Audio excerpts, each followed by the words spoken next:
Don't give all of your best at work and then come home and give me your sloppy seconds. I don't want it. I don't deserve it. And you don't deserve it if I'm doing that to you.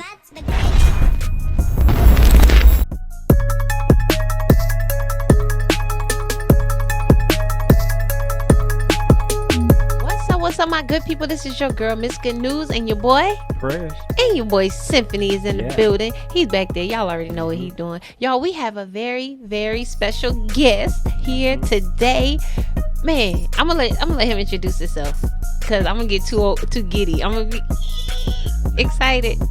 Yes, please introduce yourself, sir. So my name is Nate Woods, and I'm just glad to be here. That's it. Just glad to be here. Yes, so we are getting into this conversation again, y'all. This is Nate Woods, my brother. Yeah. You know, my mentor. Yeah. All of the good stuff. You know, I'm his little sister. No doubt. Prayers, take it away. I can't. The creator and author of the world-renowned book called D.O.T.S. Yes. Oh man. Yeah. Developing others through service. Starting with me. You gotta Starting with me. Starting with get me. that in there. You gotta start with me first. Yes. I love it, man. So Appreciate that, friends. let's get right into it. So where did you originally come up with the name D.O.T.S. Or the acronym D.O.T.S? I think it came from I think when people come up with creative names or they're thinking through ways of branding themselves, they want it to be something easy and something simple. And so just thinking through phrases, I was like, I really care about developing others. And so as I was just thinking through developing others through service, I said, that's sound kind of dope. That works. And that's just how we branded our organization. And I just took a page from Motorola, because when Motorola introduced, when Google introduced this software that they had called Android, they started to name their devices Android devices just to help people become more in tune or get more used to their company name. So they named their first product after their company or the software. And so I did the same thing with the book, Developing Others Through Service, starting with me. And that is not only the name or the title of the book, but it's the name of our company as well. Wow. Yeah, that's super dope. Like for me, it's like I could never forget the acronym DOTS, 1, and then 2. For those who don't have the book, if you haven't purchased it already, it's on Amazon, if I'm not mistaken. Yes, but it is. You actually have dots that are actually connecting and starting with you. So that's dope. For me, that's for people who are visual learners or different learners, it connects. No pun intended, but it connects the dots for you. I think you read right into what the intent was when my illustrator and I went back and forth as far as book cover design, and I wanted dots on there. We were working around this whole concept with dots, but I didn't want a whole bunch of polka dots around on a book cover. It didn't feel right. So if we could have some dots and then have some of them that's connected, starting with me, and then have a few of them lingering, meaning that this is a process, then it makes sense. And it spoke to what I intended the reader to get out of the book. Wow. So can you tell the people, what do you do outside, like before you started to become an author and you wrote this fabulous book? What is it that you do? Because some people don't know, like when you write a book, what do you do before? How do you get to that point? So what is it that you do? Your occupation? So currently I am the faculty member at Grace Harbor College in Aberdeen, Washington.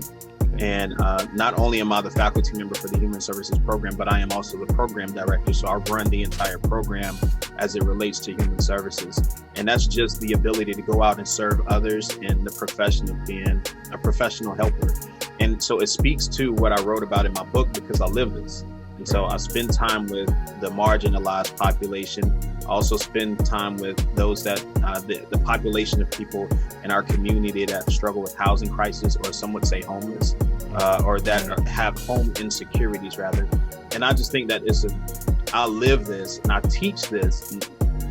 you wouldn't want to get it from someone that's not living it. That's right. And so when I write in this book about, it starts with me not only serving others, but taking care of yourself.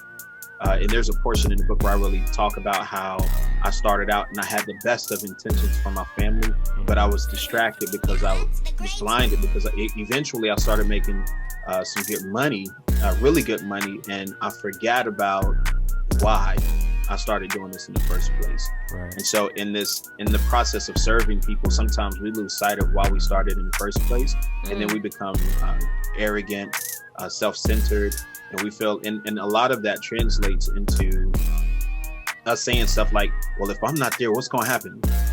Like, was it functioning before you was there? Right. Surely it will function after you're gone. And that doesn't negate the ability or the quality of work that you bring to the table, but you're not the savior. And so when I say it starts with me in serving others, but then it starts with me in serving myself. Wow, man. And I can see how you and our upbringing can be so, like, influential in you doing what you're doing now, because I've known you all my life, and so I'm glad that you're here on this show, and I'm not what we call fluffing you up, because there's no need to. The book speaks for itself, and your life speaks for itself, but just our upbringing, that's all we knew was to serve. Like, to serve it. I remember when we were younger, we would be like, man, I don't want to do this no more. We the first one in. Right, Mom. We the last one to eat, the last one to leave. Right. Like, we got it. Right. And now you're actually doing this professionally and teaching it at a massive level. I mean, in college, and then you're reaching people all over the world with this book. And so that's just phenomenal. Yeah. So for me, how long did it actually take you to construct the book? As far as like the information to go in and the workbook that you have to go with it, because it's not just a regular book where you just read and gather something from it. It's something that you can actually take, and there's work after each chapter, if I'm not mistaken. Correct? Yeah. Yeah, so to your point, there's a workbook at the back of the book for you to follow along. So every chapter, at the end of every chapter, there's a section at the back of the book for you to walk through, to help you to think through the process because I ask you a lot of questions that I ask myself, and that some of my mentors and those that I look up to and admire ask me. And so I think there's a portion there that helps challenge you to think through your process. And I would just challenge every listener or reader that's interested in purchasing the book, get it for someone else, so then you can dialogue with each other as you're going through each chapter. But to answer your question, this book took me nearly 3 years, and 3 or 4 years. And I remember when I had the idea to write the book. And when I had the idea to write the book, I was a sales manager. I was a store manager working for a wireless retailer, right? And I said, and I remember, and I'm a man of faith, and I was just remember saying to myself, and I was praying, and I was like, who's going to listen to me? I'm a store manager. Like, who's going to listen to me? This doesn't make sense. Why would someone lend the ear to what I'm writing about or what I'm saying? And just in faith, it was just, I felt like I was going to transition to a place of more influence. And that same year, I was promoted maybe 5 times, and I progressively moved up. And I remember writing the notes and building this chapter out, and I won't ever forget the one chapter which is probably my favorite, and that is Motion Isn't Progress. And that's one of my favorite chapters. And then talking about the difference between title versus function. And at the time where I started talking about title versus function, I had just been promoted to a district manager, and then I went to Florida to run the state of Florida for the organization. And so all of a sudden, I'm moving to a place, I'm being promoted to a place of influence. And I lived out part of the book, and I wrote it. And then I lived out another part of the book, then I wrote it. And I lived out another part of the book, then I wrote it. And I said, man, and by the time the book was complete, I was the director of training, of learning and development over the entire organization. And so I was responsible for training 1,200 stores as opposed to 2. Right. And flying all over the country and sitting at tables that people that look like me don't sit at, or haven't sat at for a while in that particular organization. And so the platform just started to grow as I started to write, and it created opportunities for me to write more. Wow. Yeah, that's amazing. Yeah, because like you were saying in the book, because listen, ladies and gentlemen, my book is all folded all kinds of ways. Let me see, hold on, where the camera at? Where the camera? Right there. She used the book the way it was intended. Yes, I put all kinds of ways. Okay, it's folded and yeah, but so mine ain't quite there just yet. It's close. It's close. I see you. It's close. It ain't quite there. It's one of them books you have to read maybe twice, just because it's so it's full of so much information and so many nuggets. Like you gonna gain a lot of knowledge, and it will change your life if you apply, everything. So one of the things, like you said, wake up. It says you can't take action and sleep at the same time. Wake up and move toward the goal. Then it's called progress. Because a lot of times people think, and this is one of my favorite quotes from you, people think that if they're moving, then they are progressing. Right. And that's not always true. A lot of people are busy. A lot of times people are busy, but not moving forward. They're not doing anything that's effective. And so what would be your words for that? Like, what would you tell a person, that wants to move forward, but they feel like they're moving and they're not going anywhere? Yeah, so I think that the truth of the matter is there are a lot of people, so words matter. Mm-hmm. You see how I just stopped and smiled? Words matter, and words matter because this is the part where we struggle the most. And if you think about 2020, the reason a lot of people were fighting is because we were using words and not using it in the correct context. Mm-hmm. And so the nation started to divide itself because we were using terms that we were defining inappropriately. And I think that this is the area where people struggle the most. We tend to say, I'm doing things, but doing things does not mean you are progressing. Mm-hmm. And I don't have to say forward progress. I just need to say progressing.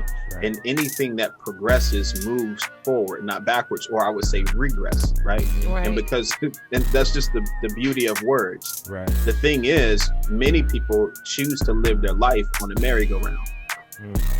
And it spins, and that's movement. And you move, and you come home and you're tired.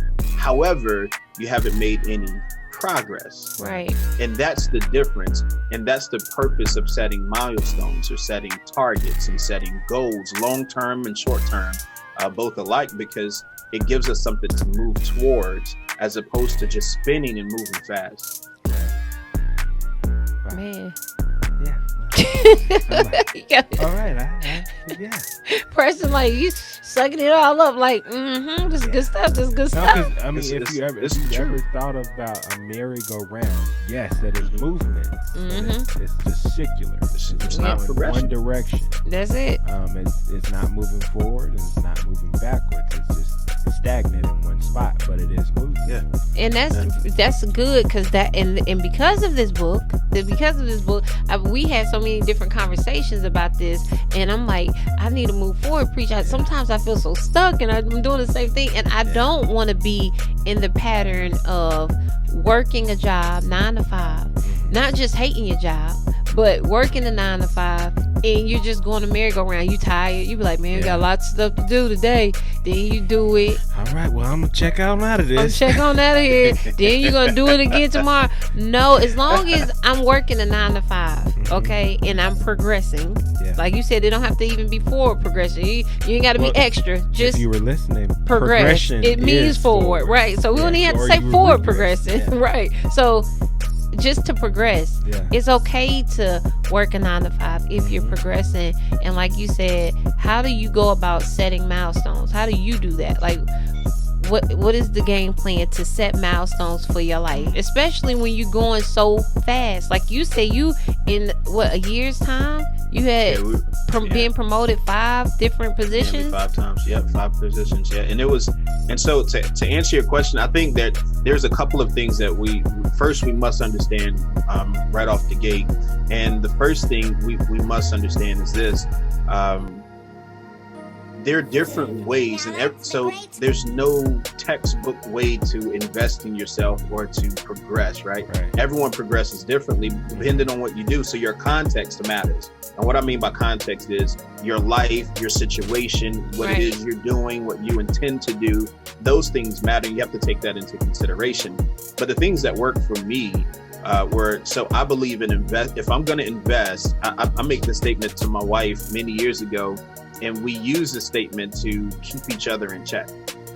And the statement is, don't give all of your best at work and then come home and give me your sloppy seconds. I don't want it. I don't deserve it. And you don't deserve it if I'm doing that to you.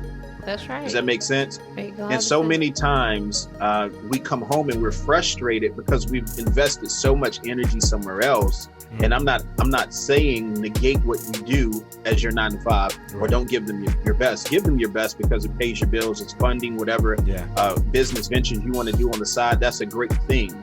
But the thing is, if you do that and you do not take time intentionally and take time for yourself, then you put yourself in a bad position. And the thing is, so what I do is I take the first couple. So my wife and I wake up at 5:30 every morning. First thing right there is if you're going to really do something, you don't start doing it at 9. You don't start doing it at 10 o'clock. You get up early, right? And so we get up early and we invest an hour. So we get up, we do our devotion together, we pray with each other, whatever. But then I go work out because that's a part of starting with me. If I'm at my best, I can do my best. So I go work out. And then after I work out, I do a devotion, my own personal devotion. And after that, I take an hour to invest in whatever I want to do. Whether that is take a book, you see my bookshelf, take some books and read, whether that's listen to a TED Talk, whether that's start writing the next chapter for the next book that I'm releasing, or building out whatever it may be, me just sitting back and just kicking my feet up. But I am intentional about taking time for me. It's necessary. Yeah, that's major, especially being a person, giving all that work into a project. For me, like I go 110%. So it's really challenging to come home and give that same thing. But, it's not fair to someone else to have sloppy seconds as you just eloquently said. It's tough to take that in. Yeah, it's a lot. You give all. For some people, they give all at work and then come home and like, well, all right, guys, all right, let's flip on the TV and get out of my face. So they all, so they check out. Yeah. But if you have children, you're still a parent. Yeah. And that work doesn't stop. So if I learn to be balanced, then I can serve everything. And a lot of times people come home and then they just kick their feet off. They kick their shoes off because their goal is to just work. Relax. You get what I'm saying? I'm working toward building a legacy for my children. I believe in passive income. I believe in multiple streams of income. I believe in my children having an opportunity to do what they want to do as opposed to doing what they have to do. That's right. I live my life doing what I have to do. I did that for them. And if I could raise them right, manage my money, take time, take care of myself, then I can be better for them. And then I find myself not giving them sloppy seconds. I find myself giving them quality time. And then I value that time. And then I challenge other people around me to value their time with their family and loved ones as well. Man. Oh, we're going to end on that sloppy seconds with a quick break. And then when we come back, we're going to get to some more stuff so that we won't be stuck on the sloppy seconds because we got to get to the milestones, baby. We got to get growing. Okay? No. So we're going to pause for the calls, y'all. We'll be right back. Welcome back. This is your girl, Miss Good News with your boy, Preston. and your boy Symphony. Yeah. All right, in the back, you know what I'm saying, working on the cameras. Y'all, we have a special guest today. His name is Nate Woods, my brother, the author of Developing Others Through Service. Yeah. Starting with me. Starting with me. That's it. Yeah. You gotta start with me. Man, so we ended on sloppy seconds. You don't want that. Yeah. They don't deserve that. No one. And you don't deserve it. So just find some balance. And so now we're gonna mosey on to multitasking. Is that a thing? What would you say, Nate Woods? What would you say? Is that possible? I don't think there again words matter. And so when we talk multitasking, most people assume that means I can fully engage in two things at the same time, and that's not possible. And I would challenge you to do an exercise to prove it to yourself, and that is listen to someone that is saying something that's extremely important, and then listen to someone else standing behind you doing the same thing. And it is so it doesn't. But what your body will do is you will engage in listening to one, and then you will cut them off and listen and engage to, and you will pull bits and pieces, fragment it together to say what they're talking about. You can kind of fill in the gaps, right? Yeah. But that's not multitasking. What we should practice, though, however, is project management. Yeah. And it's managing our time. And this is something that, when I say started with myself in the textbook, I mean in my book, many of them use it as a textbook now. But what I'm speaking of is taking time to feed one thing, pause, feed the next thing, pause, feed the next thing, pause, go back and revisit what you said. I even wrote about it in the book. The very last chapter is called Go Back and Evaluate. Right. Now we need to read something. We need to revisit. We need to re-evaluate something. We need to go back and we need to redo something. And there are times in our lives where we have to go back and make another assessment to see where we are. Do you see it? Yeah. Self-evaluation, chapter 15. Bingo. This is when we look at ourselves. Yeah. And I challenge people a lot. And I had to challenge myself. And I was working so hard, but there were areas in my life that I was missing out on that reflected in my work. Have you ever been like, I'm gung-ho, I'm going to go get it done. I'm going to do. And the quality of your work continues to diminish. It continues to fall. And you're like, man, I'm trying to get to another level and I can't get there. And it's because there are other areas of our lives that are suffering that feeds into that. In other words, someone said to me, Nate, I'm sick. And I said, you're not sick, you're just thirsty. And they said, what? I said, read this book. It's called, and the title of the book is You're Not Sick, You're Thirsty. And if your body goes lacking water, you can eat all day long. But if your body goes lacking water, it'll tell you. Your organs will start screaming for, I need more. Your body is made up of moisture. Right. And when you deprive it of that, then you can't function at your best. Wow. So I have to, as a form of project management, I must factor that in my time daily. Yeah. Wow. Same thing with sleep. Sleep is the same thing. Yeah, right. We believe in grinding, but no one wants to rest. And that's a part of grinding. That is a part of rest is a part of success. Yeah. That is needed. Like, man. So, ladies and gentlemen, multitasking, y'all better challenge yourself to just focus on one thing. Focus on it. Or and complete it. Use the correct term, project management. Project management. Yeah, that's it. Go. Yeah. Because really, this is like a new frame of mind. Like, people need to be enlightened to a new mindset. I say it all the time, new mind or never mind. Like, we have to reframe the way that we think, and it actually slows you down so that you can process better and you can talk about whatever it is you're saying correctly, with the right terminology. Because for a long time, you and I, this is my brother, y'all. This is my big brother. Now, he's a great author and everything and all of that, but this is my brother. So we would have so many conversations about like, preach, why can't I do 5 things at one time? People do, and all the while, what I should have been saying was project management. And at the same time, balance and complete one thing, get it done, set it to the side, let's do the next thing, and focus on what you're focusing on at that moment. Like, be in the moment and stop being all over the place. So that makes a lot of sense. That brings. If you ever want to look something up, look up Eisenhower's time management matrix, the Eisenhower matrix, and it's on time management. And what it teaches is, if everything is urgent and everything is important, nothing is urgent and nothing is important.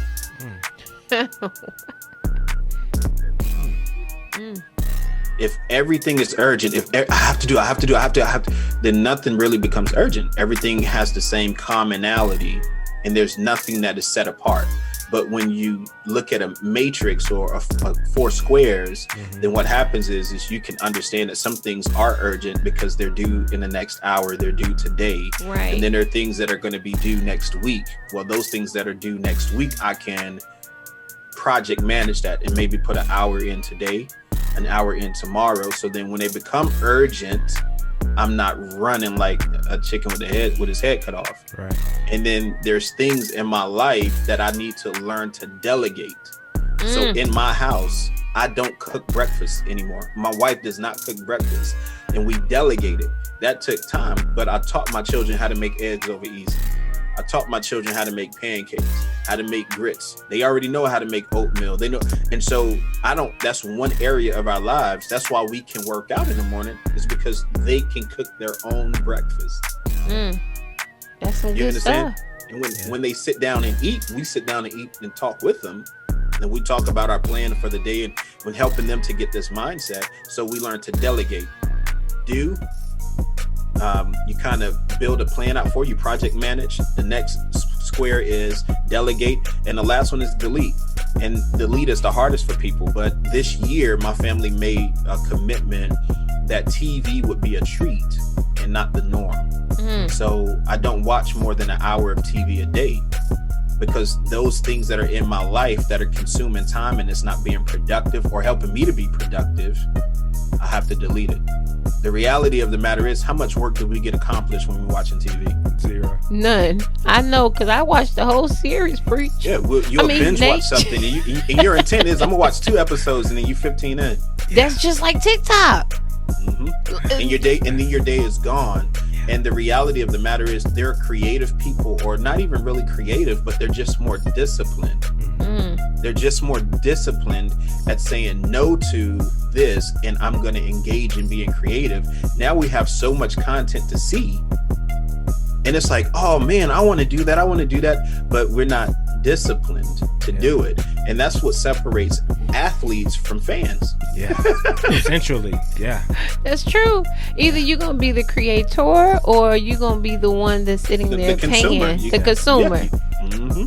Wow. And then you told me something a long time ago about self-discipline, self-control.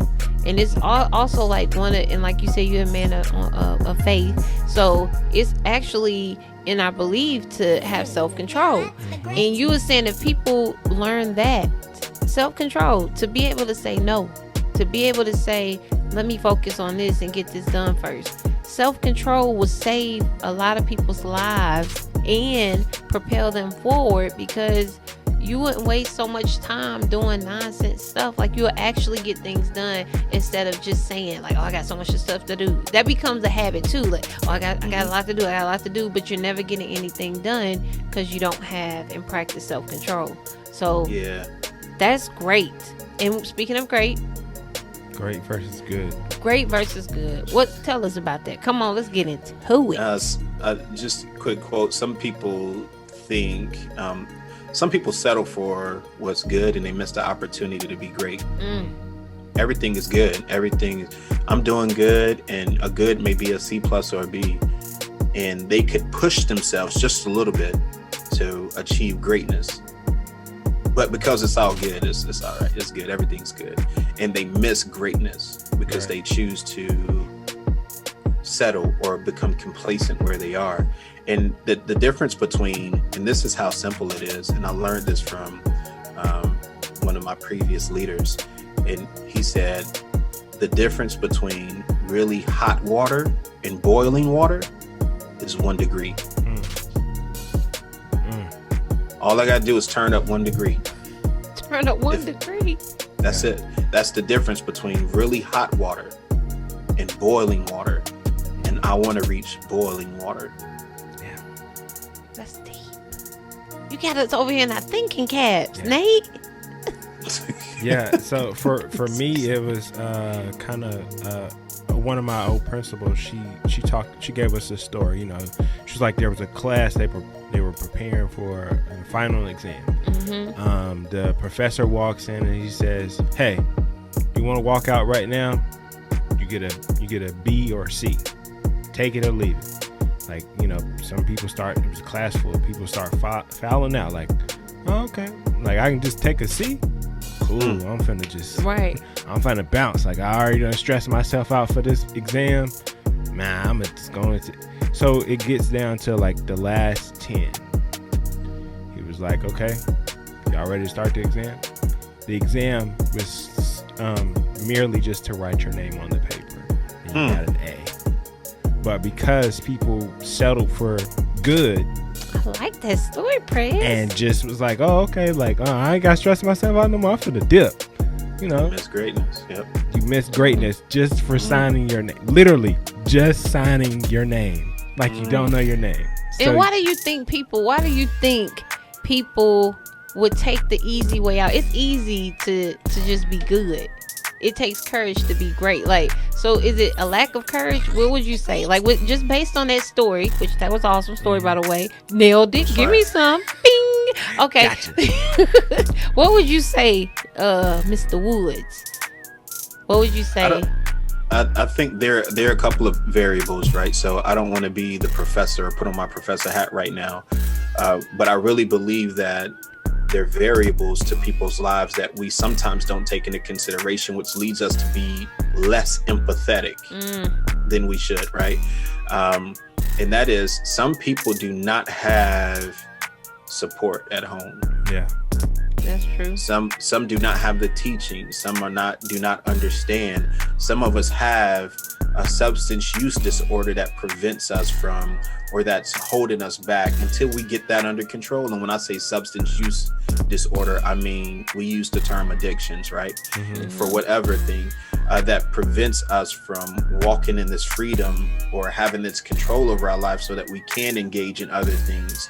And that substance becomes our main focus, and that's what becomes our pursuit. Right. So when you ask me that question, I think there are a lot of variables, but if I could just challenge everyone to start by doing one thing different, to turn up 1 degree.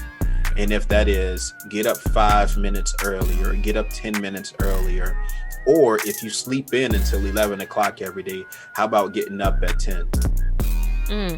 That's and good. Then what will you do with that hour once you get up at 10? And then if you get that under control and that becomes your norm, then try getting up at 9 and see what you would do with that hour. And then if you try getting up at 8, and the thing is, you don't have to do this every day of the week.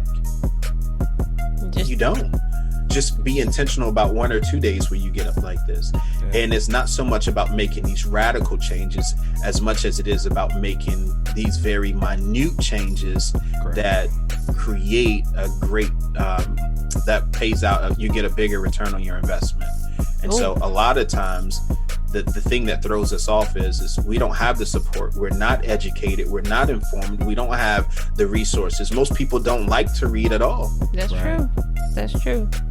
Most people don't like to read. Most people don't want to read. Maybe I'm okay with where I'm at. So you're saying I'm good and I should go to great, but what if I'm okay with being good, Nate? Yeah. If you're okay with being good, that's great. But that's great. Well, so 2 things. That what you just said, Okay, because we were having a conversation, and I just want you to just touch bases on two different things. So the process of making a peanut butter and jelly, we're gonna go back to that, okay? So just remember that, okay? And then what you was just saying about start a little bit at a time. We have a lot of conversation here at the station between the team, between Prez and Symphony. We are always talking about life and just things in general, you know. But how we start one at a time, like one thing at a time. Let's just to get to that boiling point. And you remember you was talking to me about progression.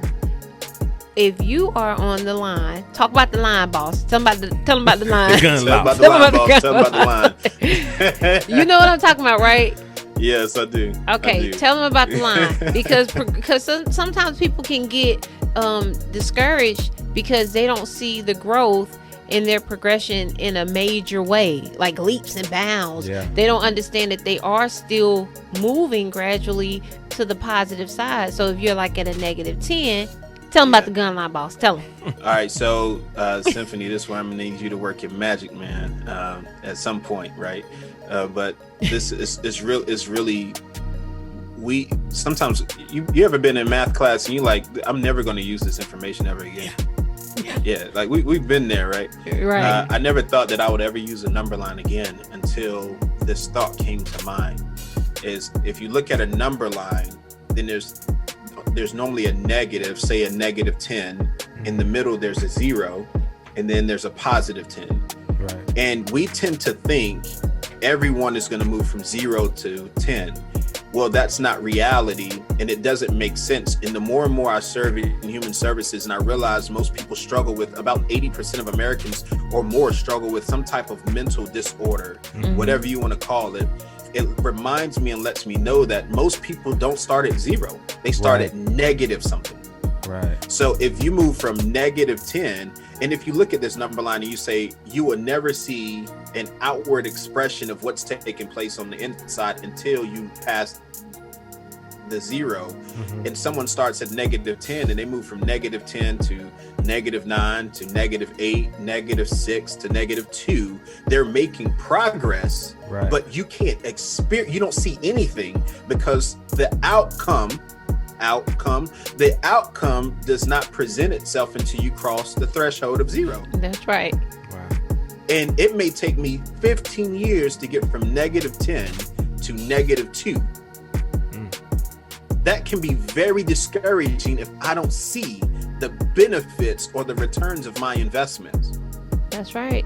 However, if I can continue following the process by being consistent and understanding that this is an evidence-based practice or something that has been proven to work over and over and over, if I stick with it, eventually I will cross the threshold of 0, and then I will start to be able to see outward expressions of what's taking place on the inside. Whether that be going to the gym every day and I don't see anything change in my physique or in my body at all, or even mentally until a year later, or that could be me changing my diet and I'm changing it with the intent to lose weight, but really I don't see my weight changing. But when I go get my blood work done, my triglycerides are low. Yeah. I'm no longer on medicine for diabetes, right? And I don't see that because that's not something you get in the mirror. That's right. You know what I'm saying?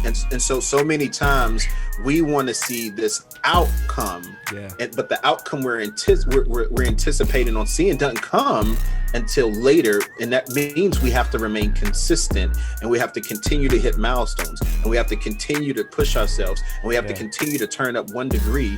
And a lot of it is not even for us. How selfish is that? Yeah. But if I go get this behavior down pat, it's called cognitive behavioral therapy. When I start to think different and I start to reframe the way I see my behaviors, and I start to do these behaviors like go work out every morning, which I cannot stand to do. And I hate it with a passion, truth be told. Right. But as I continue to do it, what it's doing is teaching my children the value of taking care of their bodies. Yeah. I love that. Isn't that good? It's great. That's some great stuff right there. It's great. Okay, I don't want to cut you off, but then the other thing, the peanut butter, right? The peanut butter, make it peanut butter and jelly. How do you make it thing? Now, isn't that in the book? Let me see. Yes, it is. Yes, it is, because I wrote it in the back. Y'all make sure y'all get, hold on, just break. Make sure you go on Amazon and order this book, Developing Others Through Service, starting with me. Nathaniel Woods is the author. We'll put it in the description. Yes, we will. We will put it, link in bio. Link in the bio. Get the book because it has a workbook that will change your life. Change your life. It will compel you to think. It will compel you to really look at your life and take inventory of who you are. As the last chapter says, self-evaluate. Self-evaluate. It'll definitely put you in a different space for a lot of different things. And it will help you. So the peanut butter and jelly, like the whole process. Mm-hmm. So speak on that, just because sometimes when people are progressing, okay, you think about that number line again, you're moving up and you say, okay, you start a little bit at a time. Okay, now I'm waking up early. Now I wake up at 5:30 and I'm the early bird now. Okay, now what do we do now? What do we do after you wake up early? What do you do next? What's next? So just talk about that, because when I was doing the activity in the back, I realized that sometimes we really don't think about all of the details of the process. Like we forget it. Yeah, so that particular exercise, shout out to the training team that I served when I was working in wireless. And I'm not, the team is too large to call all of their names out, but they know who they are, and they changed my life. And one of them showed me or did this exercise, and I wrote about it in the book. And it's called the peanut butter and jelly exercise. And the question is, tell me, how would you make a peanut butter and jelly sandwich? And the idea or the idea around this exercise is not really the peanut butter and jelly, but paying attention to details. Right. That's it. It's just paying attention to details. And some people truly, and what we did was, as we asked this question and everyone answered it, as they gave their replies, we had someone act it out. And the purpose of acting it out is you get to see your thought process in 3D. And so someone would say, oh man, what I would do is I would grab my peanut butter and I would just put it on my bread and throw some jelly on there. And you see someone standing there saying, like, where is the peanut butter? That's dope. You say, well, I will go to the cabinet and get the peanut butter. So instead of making it real deep, we'll just go to a cabinet and get the peanut butter. And then they say, just put it on the bread. Well, do you stick your hand in and goop it and slap it on the bread? Or do you use a utensil? Yeah. Or does it just by osmosis go to the bread? And it's like, oh man. And it just helps us to challenges us to really think through processes. And at the end of the exercise, it's really about, do I pay enough attention to my behaviors to know what I'm doing to be successful, or am I just lucky? Because when you're just lucky, you can't replicate it. But if it's success, you should be able to replicate it, and you should be able to teach it to someone else the exact behaviors to do to be successful. Yeah. Man. See, we also have a little thing that we do here. You don't know it until you can write it down. When you can write it down and explain it to someone else, that's right. That's when you fully know it. So, shout out to Stephanie. He taught me that. If I didn't learn nothing else, he said, you don't know it until you can write it down and teach it to someone else. Wow. Without missing a step or, saying, well, this is how I do it. But until you can fully learn something and teach it to someone else, you don't know it. You don't know. That's it. That's the value of education. Yeah. Man, listen, I don't know. Listen, y'all make sure that you follow us on WLJZ. Chick-fil-A. 30 piece, not the 30 piece. Yes. Listen, follow us on WLJZ 1071 on YouTube to make sure that you tap in with us so you can get good information like this and be able to get you know, I mean, All it's these just nuggets. quality type people. I mean, just quality. And I'm not just saying it because he's my brother, but he's just quality. Like, I see him live this thing out. So Nathaniel Woods, my brother, we appreciate you. Thank you. Here at WLJZ 1071. How can people reach you? Because I know you do speaking engagements, things like that. How can people reach you? Go ahead and let them know. So you can reach me. You can follow me on the gram, D.O.T. Service ORG. Or you can go to our website, which is www.service.org. So that's www.service.org. And then that is also on the back of the book. And then you can also follow us. And on there, you can kind of get the gist of what we're doing. If you don't mind, I would love to give a shout out to my wife, Dr. Paige Carol Woods. Whoop, whoop, whoop, my sister. Yeah, whoop, whoop. She is my heart. And I have 4 heroes in my life. I really have a little bit more, but the 4 heroes in my life have been my mom, my wife, and my 2 children. And if it was not for them, I would not know how to love appropriately. I wouldn't know how to engage in conversation like this. But it's because of them that I understand the value of life and legacy. And I'm just grateful for them. But if you would give me another moment, I would also like to say to my wife, she is crushing it. She does these things called the fireside chats. And these fireside chats are taking off so well. And now we are responsible for engaging with 4,000 student athletes in the NWAC, and being invited to come into other conferences to share some of the content, especially out of this textbook, or out of this book rather, and some other things. And so just, we appreciate everyone's support. WLJZ 107.1, we value you, and the work that you're doing is so great. Symphony, we love your vision. Prez, we love the vision and the hard work you're doing. Miss Good News, I love you. I love you. I love you. Love you too. Appreciate Show that picture. Show that picture of your family right there. I see it on the stand. Yeah. Real quick. This is my family. Look. So this is us in Seattle. Hey.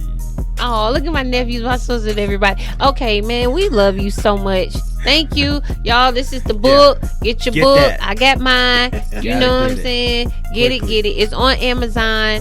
And yeah, we appreciate you. And we are going to close out. This is WLJZ 107.1 FM. Your boy Press. and your boy Symphony. Yeah. And me. It's Good News. We're out.